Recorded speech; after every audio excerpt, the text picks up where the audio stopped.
So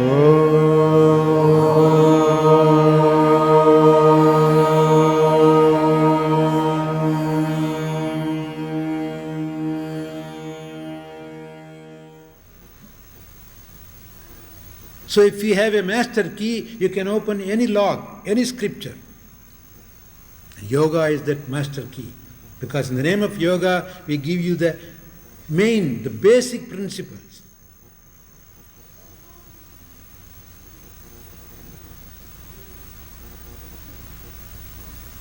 With that knowledge, our life becomes a beautiful, peaceful, easeful physically and useful too.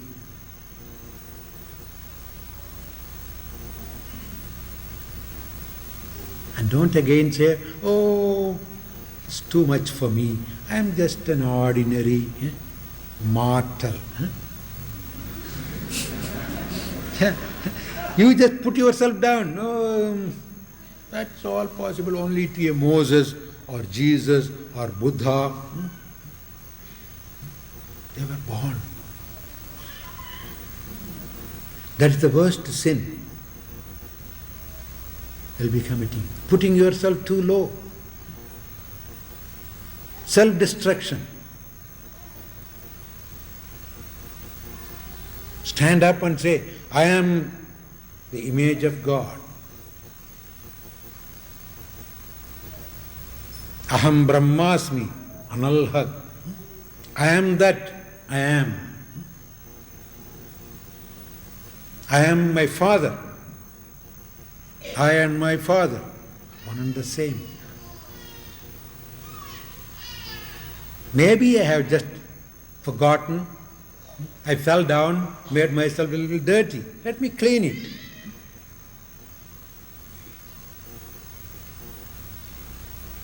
Children do fall, make themselves dirty, but they clean. If they can't clean themselves, they allow the mama to clean it. And the mama is there to clean. Even if you want to jump out of the bathtub, she won't allow you. She'll hold you and rub it. And that is what the Mother Nature is doing. But do not forget your birthright. That self, super self. And see that everybody is the same self. That means we are all one, appearing as many. Let's live together, love together, walk together, and talk together. That is the message of all the great scriptures. That's the message of all the great men and women. And that's the great message of everything in life. More than the men and women, the things give that message more easily. We learn this great truth from things more than from people. Look at this. What a beautiful message this gives. A bunch of flowers sitting here. It talks to you. It says why I am here, how I am here, what am I doing. By just being here, it brings joy, beauty, fragrance. It doesn't demand any recognition. Maybe the people who brought the flowers will demand some recognition. It's I who brought the bunch of flowers. But the flowers themselves don't. The person who uses the broomstick demands the recognition. I cleaned the hall. But the broomstick never asks for that recognition. It is the broomstick that cleaned the hall, is it not? It's the broomstick. The proof of the broomstick having cleaned the hall is that it's dirty. It collected all the dirt to make your room clean. See, what a great karma yogi. By making itself dirty, it has cleaned your room, and you don't recognize that. but you appreciate the person behind it, somebody who did that. It's I who came. What a great lesson from a broomstick, from a flower, from a tree. Thousands of fruits it gives. Never asks anything in return. It gives not only to the people who praise, it gives more to the people who throw stone at it.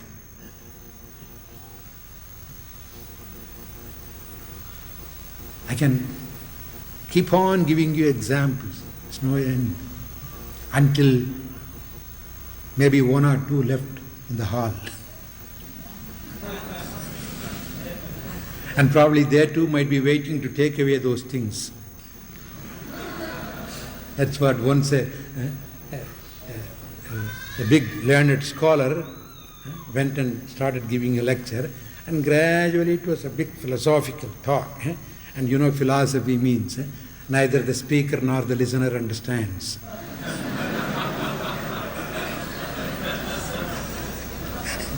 So slowly from the back row, one after the other, people started moving. But he continued, because there was one person sitting. And he finished all that he got prepared for that day. And then he said, "My dear sir, I thank you very much for your appreciation, for your interest. It's worth spending all the time, because at least there is one good seeker, listener there. I'm really very grateful. Thank you, sir." And he slowly got up and said, "Sorry, sir, I wasn't understanding anything that you said, but I had to take away the camera and the benches after you go away. That's my assigned duty."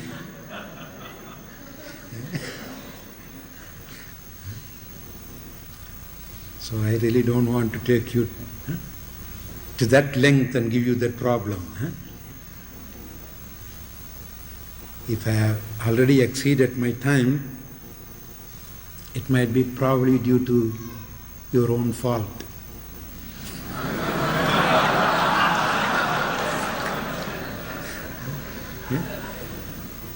Because you are really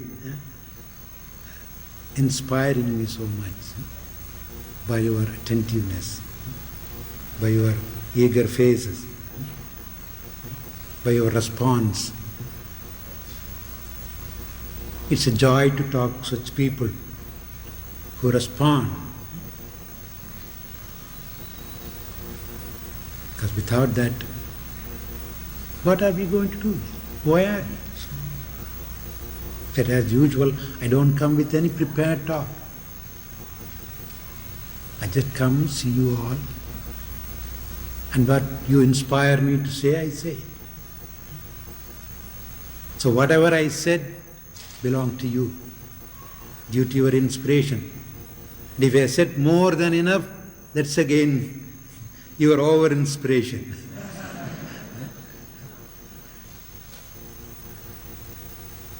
And by talking to you all, I learn more.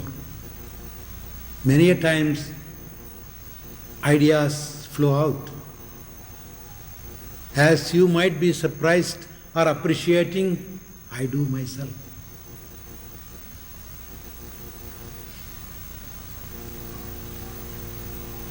Because I am just a simple hollow flute somebody is playing. I believe in that. So don't bring any credit to the holy flute. Yeah? A flute is a flute because it has a lot of holes.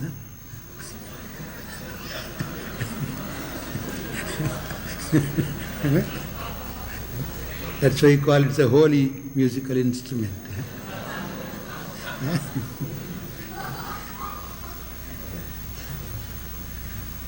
A holy man keeps nothing, has nothing.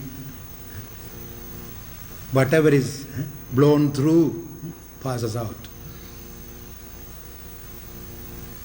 So may you all be that holy.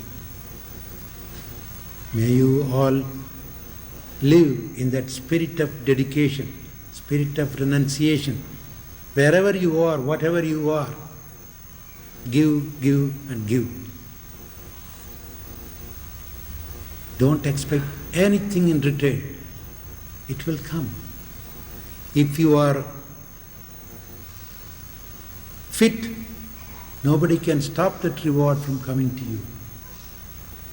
If you are not fit, even if you work hard, if you cry, it's not going to come to you. So do your duty.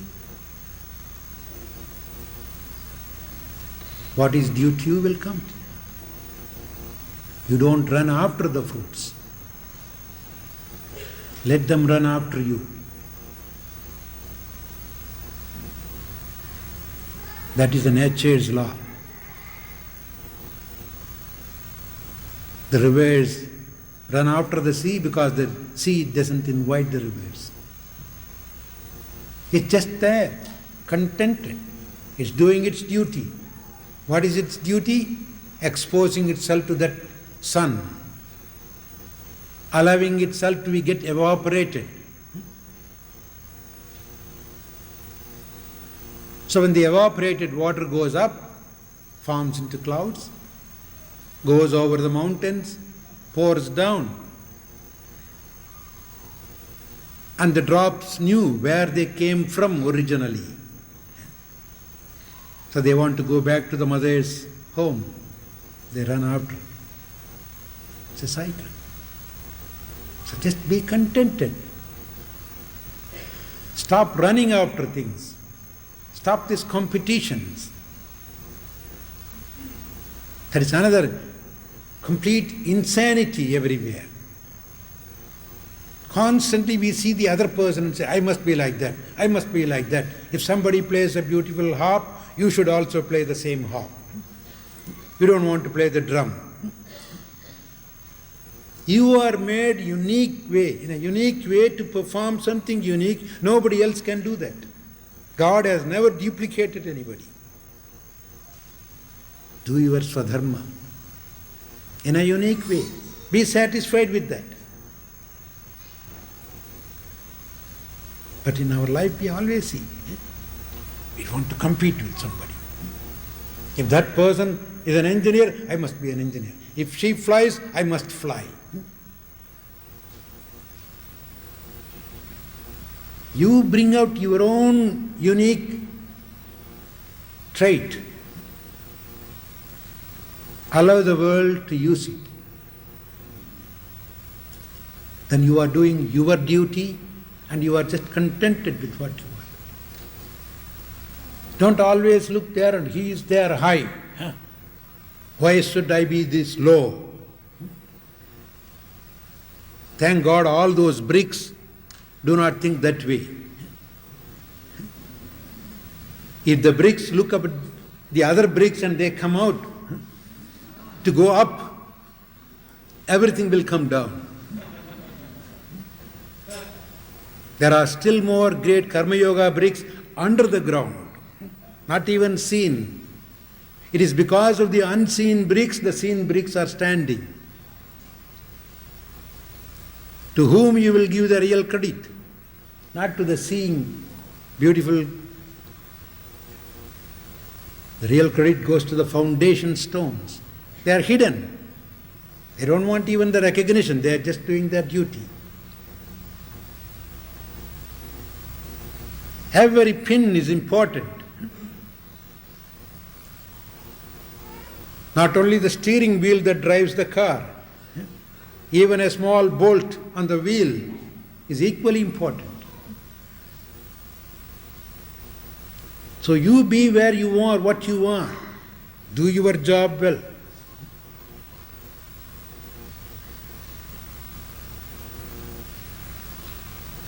Look in and see what is it I can give to the world in my own humble way. Give it. Then you are contented. No competition. No jealousy. No hatred. Then the world will be happy. But But we don't see that. We train even the children that way. Even in the classroom, we train them to compete with other people. So let us be contented with what we are doing.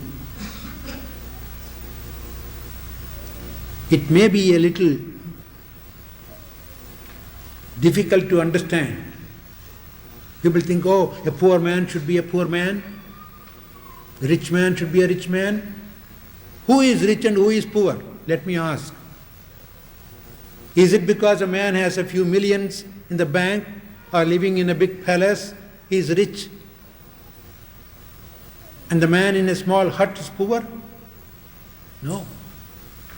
Don't measure the richness and poor state with material conditions. Mind. Who is really rich? The one who is contented. Rich in mind.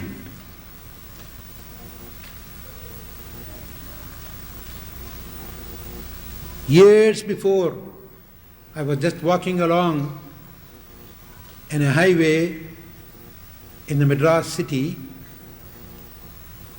I saw the cars running and the rich people are with sort of anxious faces driving fast.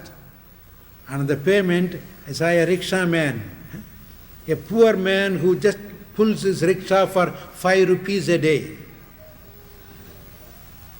In the evening, the rickshaw man was just leaning on his rickshaw with one leg up and with a beedi in the mouth, the local cigarette.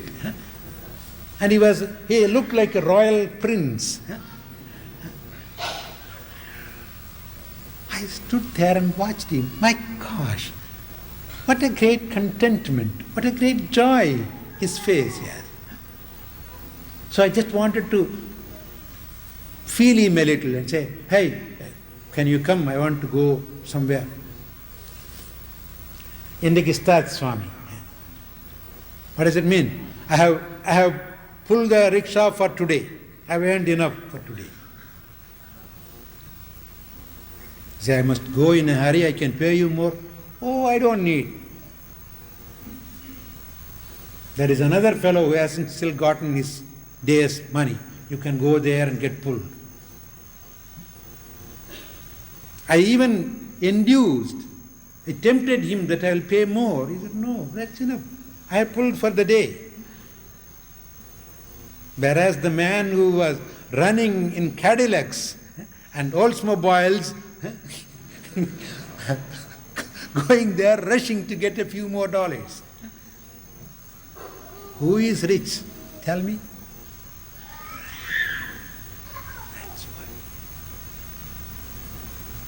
That's what's meant by contentment. Is golden. Be contented. Be happy mentally. The more you acquire, the more you are in trouble. Simple life and high thinking.